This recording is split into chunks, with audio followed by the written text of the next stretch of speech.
Hi everyone. I wanted to make a quick video. I always say that, a quick video, and then it ends up being like an hour and 15 minutes that I have to edit down. I wanted to make a quick video on some things that I've been processing, specifically about being a social type number one. If you're new here, my full official type, double feminine, SETE, play, blast, sleep, and I'm missing consume.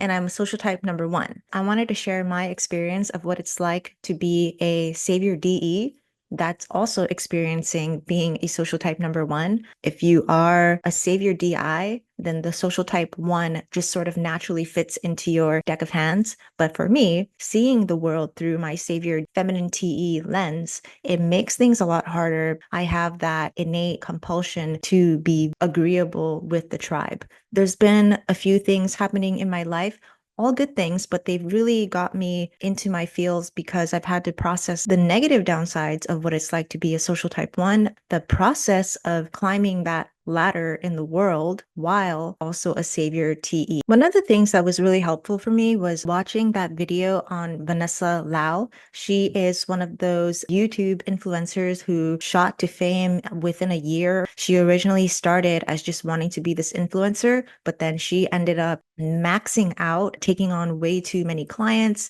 starting courses, selling courses, rising to the top very quickly. Instead of having this great YouTube channel that she could do on her own, she ended up having to manage a team, manage a workplace. She quickly realized it wasn't for her. And at the peak of her career, she quit. Really interesting to see because she's the same type as me. She's a double feminine SETE. Granted, she is a play consume blast sleep versus I'm a play blast sleep consume. So I relate to her a lot. Even though we are the same type, our deck of hands are slightly different. I love that she comes back and she says that one of her difficulties in the whole experience, she felt like she wasn't good enough. And that comes from her savior TE. And of course, her feminine SE, just comparing herself with the tribe and not feeling good enough. I definitely relate to a lot of the things that she says, but I think for me, because I'm missing consume, I also struggle with a lot of that imposter syndrome where I know that my depth of knowledge is not as deep as it could be, and that I, like many other SETEs, manage to quickly get to the top because we have no trouble doing things in the physical world. But it is interesting to see that real world example of someone who tapped out at a social type number two, says, I don't want to be at the top. And then she left. And it turned out to be the best thing she could have done for herself. That is me, like that is my type, but I'm a social type one. So I'm gonna keep going up, but I feel all the same frustrations and difficulties of a DE in a position where a DI would thrive. Okay, a few days ago, I would say for a period of 2 or 3 days, I was really down in the dumps, feeling really emo about life for just a really dumb reason, okay? I was recently featured on this magazine here in Hawaii. I was one of 5 gals who were selected to be on this feature story of Hawaii Business Magazine. The feature is called 5 Daughters Who Stepped Up in Their Family Business. The interview was done like maybe a month and a half ago. Kind of forgot about it, but not really, because I do a whole photo shoot and that gives me anxiety in and of itself because I'm a consume last savior SE who has a lot of body dysmorphia issues. I think the picture part really, really made me anxious. I was just a nervous wreck about all of this. It's cool to get recognition in the business community, but I hate the spotlight in a way because I channel change and I tend to overshare. So this is the magazine. That's me. I really had to get used to this before I could even like hold it and interact with it. It was just like, weird. But of course, the first thing I thought was, damn, like they couldn't have photoshopped me a little bit, give me a little bit of color. I don't know. They did not tell us that we were also going to be on the cover. I thought it was going to be just this feature in the magazine, the Wahine issue. Wahine means women. Yeah. And I also did not know I was going to get this whole entire like spread and write up on me, which I guess is cool. But the reason why this made me so emo, okay, let's get into it. It came out like 3 or 4 days ago. For the first 2 days, it was just radio silence. It's a prominent magazine here in Hawaii.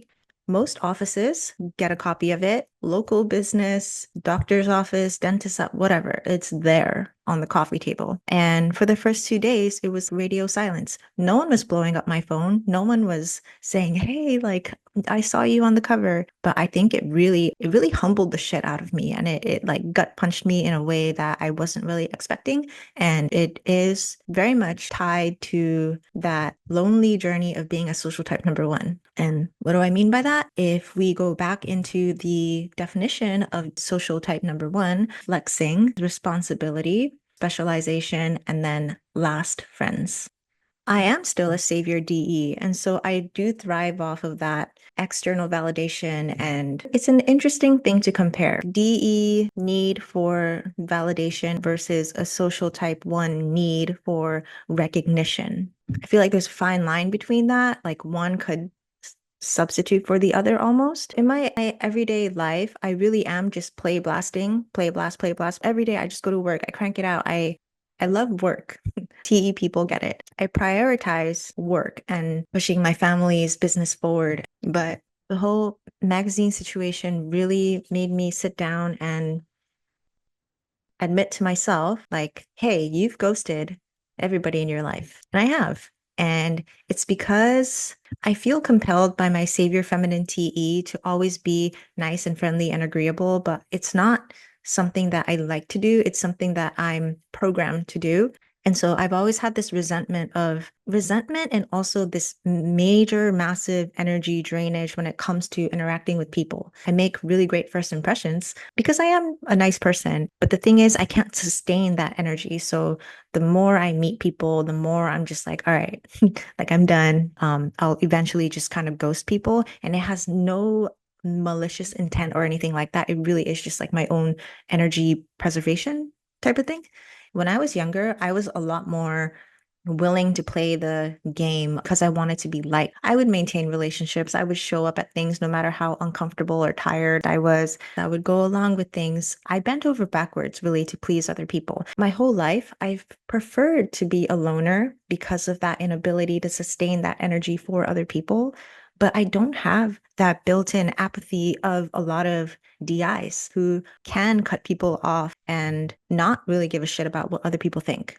I was the opposite of that growing up, where I gave so much of a shit of what other people thought of me that I just like could not escape the thoughts of how I was perceived all the time. One of the NI truths that I really had to reprogram myself with is that I realized meeting smart people, they don't waste their time mulling over how they're perceived or how they should act in a situation or how much they're liked. They don't waste their brain power on that. We're only given a certain amount of time on earth, a certain amount of computing power. I realized that I was wasting it obsessively thinking about the dumbest things, how I was perceived, my weight, how much I was eating, calories. It was a toxic time. I grew up in a time where those underground communities of eating disorders it was like worshipped. It really affected me. I'm a savior feminine SC. Like I am the target market for that crap. I'm really only touching the surface of it. You want to talk about like diet pills, laxatives, purging. Yeah, I went through all of that. Okay. This is way off topic. This whole experience, it made me realize something that I already knew inside, and it's that I really don't have many people in my neck of the woods. And I intentionally put a lot of distance between myself and a lot of people, and that distance has only grown as I've gotten older. I'm not close with really anybody. I would say the person that knows me the best would be my husband. Beyond that, I don't really have a close relationship with anybody, but it's also by choice. If I think about it too long, it does make me sad. It's that contradictory nature of being a savior DE, but also a social type one. And I really did manifest this for myself. Even a few months back on my interview with Kendrick, he asked me, like, what is it that you want? And my answer literally was, I want to be admired from afar. What do you want to see yourself as?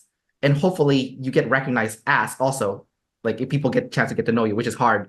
At the part of it, I feel like I want to be admired from a distance. Like that sounds kind of silly. Maybe I want to be admired just for being myself and for the life force that I bring to my projects and the way that I am. I don't know. Oh my God. Yeah, I think you are number one. That's exactly what I asked for, and it's exactly what I'm getting. In my initial video submission where I answer the typing questions, I think one of the questions was, what is your biggest fear? At the time, I said that my biggest fear was being kidnapped and tortured because why wouldn't it be anyone's greatest fear, you know? My greatest fear is probably being kidnapped and tortured. Yeah. I don't think it gets worse than that, you know? Recently, my biggest fear that I'm sort of coming to terms with is the inevitable shame of one day dying and no one coming to my funeral because I was distant with everybody and I didn't have an actual close relationship with anybody. This is like one of those things. Should I be wasting my time thinking about this? Should I be exerting all of this energy and mental power thinking about this, you know, because obviously when you're dead and you don't care about who shows up at your funeral, but there's a part of me that's afraid of the embarrassment of no one coming. In my head, I'm like searching for loopholes. Like, can I write a will or some type of document where I insist, I demand no funeral, you know? But obviously, culturally, traditionally, we're going to do it for you no matter what. In my head, I play out this situation where if I were to die like tomorrow, I'm just imagining maybe people coming out of curiosity. I just have this like mental image of my parents like being shocked at how little people turn up, you know? Anyway, that's what it's like to be a social type one stuck in a DE savior body. But I think that if this whole magazine situation happened like 5 or 6 years ago, I would be deep in my masculine FI feels. I'd probably be like sobbing and depressed. Back then, it really took me like weeks, months to get out of that negative space. There is a happy ending. After I spent some time really processing it, debating myself, decided to post it. I posted it 2 days ago and everyone's so nice. Everyone's so nice. So maybe it is all in my head and that I do have people who care about me and I don't know. And to wrap up this video, as a social type one, if you are demon friends, how do you get that fulfillment? That social fulfillment, even though friends is last within our social stack as a social type number one, it is still a human need. And so I just wanted to share some of the ways that I get fulfillment. I sort of live vicariously through public figures. For example, I'll just get latched onto someone's YouTube channel and just that interaction of hearing their life story and hearing their struggles. And I feel like in a way, like they become friends. And I guess also books. Like I love listening to audiobooks. I love getting lost in a novel or a memoir or a biography. I feel like all of that is adequate and sufficient for me to deal with the demon friends issue. And like, I'm not just saying that, like, it really is fulfilling to me. And I'm curious if other social type ones feel that way too.